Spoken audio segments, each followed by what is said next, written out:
जय हिंद फ्रेंड्स। आज का यह वीडियो क्लास 10th और 12th दोनों ही क्लास के लिए काफी इम्पोर्टेंट होने वाला है, क्योंकि आज की इस वीडियो में सबसे पहले मैं अवतल दर्पण से दर्पण सूत्र F को सत्यापित करूंगा और नेक्स्ट वीडियो में मैं उत्तल दर्पण से दर्पण सूत्र को सत्यापित करूंगा। आइए इस वीडियो में आगे बढ़ते हैं। सबसे पहले मैं डायग्राम को समझाता हूं।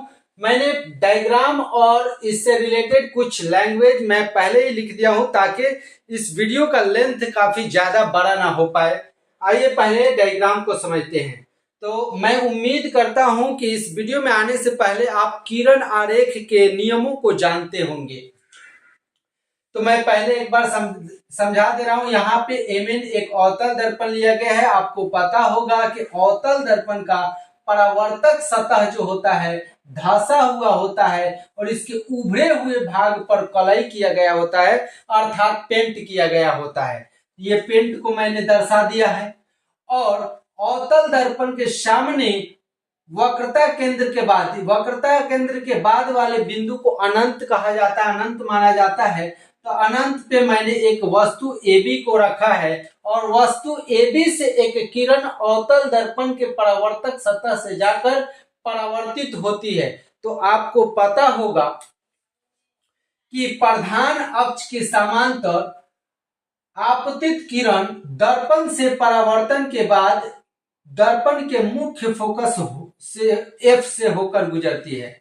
आपको पता होगा कि दर्पण के वक्रता केंद्र C और दर्पण के ध्रुव P को मिलाने वाली रेखा प्रधान अक्ष कहलाती है और इसके समांतर आपतित किरण परावर्तन के बाद मुख्य फोकस F से होकर गुजरती है। वहीं पे एक अन्य किरण लिए हैं जो वस्तु AB से दर्पण की तरफ वक्रता केंद्र C से होकर जा रहा है। तो आपको ये भी नियम मालूम होगा कि यदि कोई किरण दर्पण के वक्रता केंद्र C से होकर आपतित होती है तो परावर्तित होकर पुनः उसी रास्ते लौट जाती है। तो ये दो किरणें जो वस्तु से दर्पण की तरफ आ रही हैं, ये परावर्तन के बाद जिस बिंदु पर मिलती हैं या जिस बिंदु पर एक दूसरे को काटती हैं वहीं पे वस्तु का प्रतिबिंब बनता है। तो ये दोनों किरणें परावर्तन के बाद प्रधान अक्ष के नीचे यहाँ पे बिंदु A डैश पर एक दूसरे को काट रही हैं, इसलिए वस्तु AB का उल्टा एवं आपको पता होगा कि वास्तविक प्रतिबिंब अमूमन उल्टा ही बनता है। तो यहाँ पे AB का वास्तविक प्रतिबिंब जो कि उल्टा है A डैश B डैश बन रहा है। यहाँ पे मुख्य फोकस F तथा वक्रता केंद्र C के बीच। अब आइए चिन्ह परिपाटी नियम का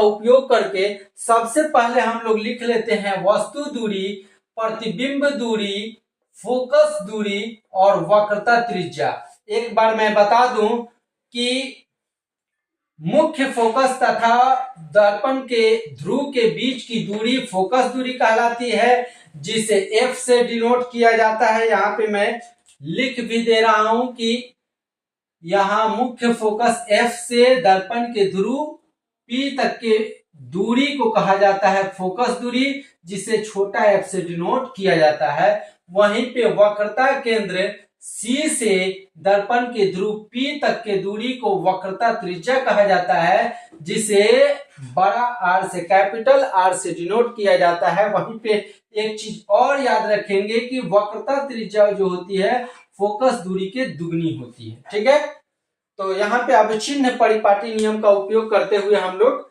लिख रहे हैं। अब चिन्ह परिपाटी नियम से चिन्ह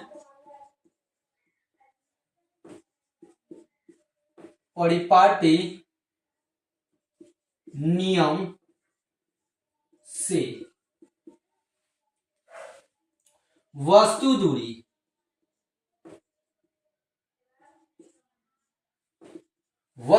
क्या है? तो O से B, OB है। हम P से भी ले सकते हैं, लेकिन यहाँ पे इसको समकोण त्रिभुज दिखाना है, इसलिए P के बहुत ही निकट एक बिंदु O मान लिए हैं। बिंदु D से यहाँ पे लंब डाल दिए हैं बिंदु O पर। क्योंकि इसको समकोण त्रिभुज बनाना है जो ओ जो है पी के बहुत ही निकट मानेंगे। तो यहाँ पे हम लोग लिख सकते हैं बीपी ना लिख के हम लोग लिखेंगे बीओ, वस्तु दूरी लिखेंगे बीओ लिखिए चाहे ओबी लिखिए। और आपको चिन्ह परिपाटी नियम में एक बार रिवीजन करा दूं कि दर्पण के ध्रुव के बाईं ओर सभी दूरियां ऋणात्मक होती है। आप मैथ में निर्देशांक ज्यामिति में पढ़े होंगे एक्स अक्ष और वाई अक्ष।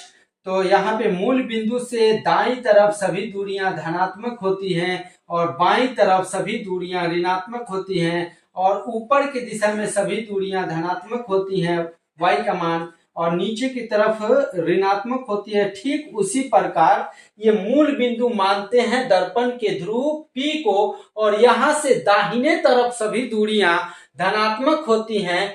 यानी कि अवतल दर्पण की बात करें तो अवतल दर्पण के पीछे की सभी दूरियां धनात्मक होती हैं और आगे की सभी दूरियां ऋणात्मक होती हैं, क्योंकि आगे वाला ये बाएं तरफ पड़ रहा है और ऊपर की दिशा में धनात्मक नीचे की दिशा में ऋणात्मक। हालांकि इस व्यंजक में ऊपर और नीचे की दिशा का उपयोग नहीं किया जाएगा, सिर्फ दाएं और बाएं यहाँ पे हम लोग देखेंगे। तो बाएं तरफ है वस्तु तो इसलिए वस्तु दूरी को हम लोग निगेटिव लेंगे। आगे हो जाएगा प्रतिबिंब दूरी।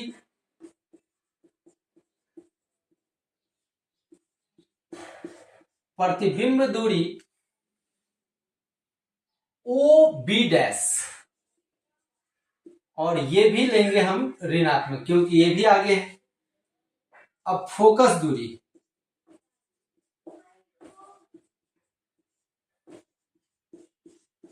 फोकस दूरी को भी हम लोग, फोकस दूरी OF है, इसको भी ऋणात्मक लेंगे क्योंकि ये भी आगे है। अवतल दर्पण की फोकस दूरी ऋणात्मक होती है, आपको पहले से भी पता होगा। और अंत में लेंगे वक्रता त्रिज्या। वक्रता त्रिज्या हमारा चित्र में है OB और ये भी ऋणात्मक होगा और आपको पता है कि R = 2F होता है, तो इसको फोकस दूरी में कन्वर्ट करेंगे तो माइनस का 2F लिख सकते हैं।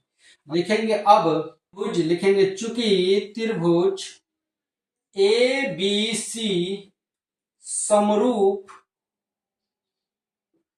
त्रिभुज A'BC है। आपको पता होगा कि दो समरूप त्रिभुजों के संगत भुजाएं समानुपाती होती हैं और यहाँ पे अगर आप इस व्यंजक को और बड़ा करना चाहते हैं तो ये डायरेक्टली समरूप न लिख के पहले समरूपता की कसौटियां पेश करके समरूपता के नियम से इन दोनों त्रिभुजों को समरूप दिखाएंगे, तब इनकी भुजाएं समानुपाती लिखेंगे। बहरहाल हमारे इस व्हाइट बोर्ड पे स्पेस कम होने की वजह से मैं डायरेक्टली समरूप लिख के और इसकी भुजाएं समानुपाती लिख रहा हूं। अगर आप चाहें तो आप इसकी समरूपता दिखा सकते हैं। आपको पता होगा कि जब किसी त्रिभुज की तीनों भुजाएं, समरूपता की कुल 5 कसौटियां होती हैं, जब तीनों भुजाएं बराबर होंगी तो वो त्रिभुज समरूप होगा, या तीनों कोण आपस में बराबर होंगे तब भी वो त्रिभुज समरूप होगा। यदि दो भुजाएं और एक कोण समरूप होता है तब भी वह समरूप होगा, या दो कोण और एक भुजा समरूप अगर बराबर हो तो वो त्रिभुज समरूप होगा। अन्यथा अगर एक कोण समकोण हो तो एक ही भुजा को अगर हम बराबर दिखा देते हैं या कोई एक कोण को तो वह त्रिभुज समरूप माना जाता है। तो इन पांचों कसौटियों में से कोई एक कसौटी पेश करके और यहाँ पे इसको समरूप कह के तब भुजाएं समानुपाती लिख सकते हैं। जब आप इस व्यंजक को लंबा करना चाहते हैं तो लंबा करना ही चाहिए, क्योंकि यह प्रश्न जो है करीबन 6 नंबर में मैट्रिक में पूछे जाते हैं और आपको 12th क्लास में पूछेगा तो कुल 5 नंबर आपको दे जाएगा। इसलिए आपको पहले समरूप करना चाहिए, उसके बाद लिखना चाहिए।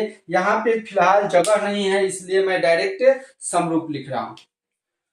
तो यहाँ पे त्रिभुज ABC में लिखेंगे त्रिभुज ABC का लंब AB बटा त्रिभुज A'BC का लंब A'B' और इसका आधार BC बटा इसका आधार लिखेंगे B'C और इसको कर लेंगे समीकरण 1।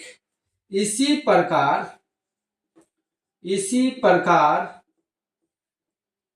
त्रिभुज समरूप, इसी प्रकार त्रिभुज ए डैश बी डैश एफ समरूप त्रिभुज ओ डी एफ है, तब इनकी भी भुजाएं समानुपाती होंगी। यानी लिख सकते हैं ओ डी बटा ए डैश बी डैश बराबर ओ एफ बटा बी डैश एफ। यहां पे हम लोग एक चीज लिखेंगे कि ओडी जो है, ये ओडी जो है, चूंकि ये किरण प्रधान अक्ष के समांतर है, तो ओडी जो है ए बी के बराबर होगा। तो यहाँ ओडी के जगह पर हम लिखना चाहेंगे A B upon A dash B dash बराबर O F upon B dash F, और इसको कर लेंगे समीकरण 2। अब समीकरण 1 और 2 में आप देखेंगे तो पाएंगे कि समीकरण 1 और 2 का एक पक्ष आपस में बराबर है, एक पक्ष आपस में बराबर है तो दूसरा पक्ष भी आपस में बराबर होगा। तो हम लोग यहाँ पे दूसरे पक्ष को लिखेंगे समीकरण 1 व 2 से लिख सकते हैं B C upon B dash C equal to O F और बी डैश एफ। अब चिन्ह परिपाटी नियम का उपयोग, यहाँ पे चिन्ह परिपाटी नियम से जो वस्तु दूरी, प्रतिबिंब दूरी और फोकस दूरी यहाँ पे लिखे हैं उसको इसमें पुट करेंगे। तो सबसे पहले देखेंगे बीसी। बीसी कहाँ है? तो बीसी ये है जो ना प्रतिबिंब दूरी है, ना वस्तु दूरी है, ना फोकस दूरी है, ना वक्रता त्रिज्या, कुछ भी नहीं है। तो इस बीसी के जगह पर हम ऐसे लिख सकते हैं कि बीओ या ओबी लिखिए, ओबी माइनस अगर ओसी घटा लें, ओबी में से ओसी घटा लें, ये बीसी बचेगा। तो बीसी के जगह पर ऐसे लिख सकते हैं। ठीक इसी प्रकार बी डैश सी में से, बी डैश सी के जगह पर अगर ओपी बाय ओसी में से अगर बी डैश ओ यानी ओ बी डैश अगर घटा ले तो हमारा काम हो जाएगा।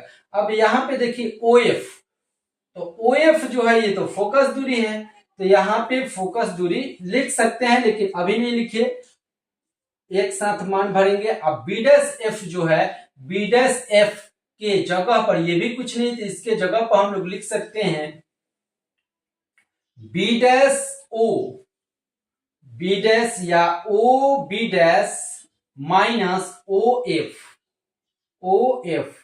अब यहां पे जब मान भरेंगे तो ये एफ यू भी एफ सब यहां पे भर सकते हैं।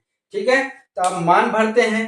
तो ओबी के जगह पर हम भरेंगे, ओबी जो है माइनस यू है, आइए यहां का माइनस, ओसी जो है, ओ सॉरी यहाँ पे गलती लिखा गया, ओसी, ओसी जो है वक्रता त्रिज्या है, तो इसके जगह पर लिख सकते हैं माइनस आर, और नीचे ओसी जो है यहाँ पे माइनस आर लिख लेंगे। और O B dash, O B dash जो है वो है भी, तो यहाँ माइनस भी लिख लेंगे। ओ एफ जो है फोकस दूरी है, इसको भी माइनस में लिखेंगे। ओ बी डैश जो है माइनस भी है, और माइनस ओ एफ जो है ये फोकस दूरी है, इसको भी नोट कर लेंगे। अब आगे कैलकुलेशन करने के लिए यहाँ पे मैं बोर्ड थोड़ा सा साफ कर रहा हूं। ठीक है, अब आगे देखेंगे माइनस यू, और यहां पे माइनस माइनस हो जाएगा आपका प्लस आर, और यहां पे भी माइनस आर और माइनस माइनस प्लस भी, और यहां पे लिख दिया माइनस एफ, और ये हो जाएगा आपका माइनस भी और माइनस माइनस प्लस एफ हो जाएगा। अब हम आर के जगह एफ कर दे रहे हैं, तो माइनस यू प्लस 2f, और यहां पे भी आर के जगह -2f plus v minus F और यहाँ पे -v प्लस एफ। अब यहाँ पे बाई क्रॉस मल्टीपल करेंगे, बाई क्रॉस मल्टीपल। तो जब गुना कराएंगे तिरछा तिरछी, तो ये जब इधर आएगा गुना होगा तो यहाँ पे लिख सकते हैं 2f minus you into F minus भी, और यहाँ पे ये जब गुना होगा तो minus minus plus 2f square, और ये इसमें गुना होगा तो माइनस का vf हो जाएगा। ठीक है, यहाँ पे भी आप गुना कराएंगे तो ये हो जाएगा 2f स्क्वायर, एफ से इसमें जब गुना होगा तो माइनस uf, और v से जब इसमें गुना होगा तो -2vf, और इसमें जब गुना होगा तो माइनस माइनस प्लस uv, और इधर है 2f square minus vf। 2f square से 2f स्क्वायर कैंसिल हो जाएगा। अब यहाँ पे हम vf जो है इधर ये माइनस में है, उधर भेज देंगे तो ये प्लस में हो जाएगा। तो इधर बचा है माइनस uv माइनस uf, और उधर उधर गया तो माइनस vf प्लस 2vf। तो इधर हो जाएगा uv minus uf equal to यहाँ पे बचेगा vf। एक काम कीजिए, ये इधर माइनस है उसको उधर प्लस में भेज देंगे, तो uv और ये प्लस में चला जाएगा तो हो जाएगा vf प्लस uf। अब सभी पदों में हम uvf से भाग दे देंगे। अब सभी पदों में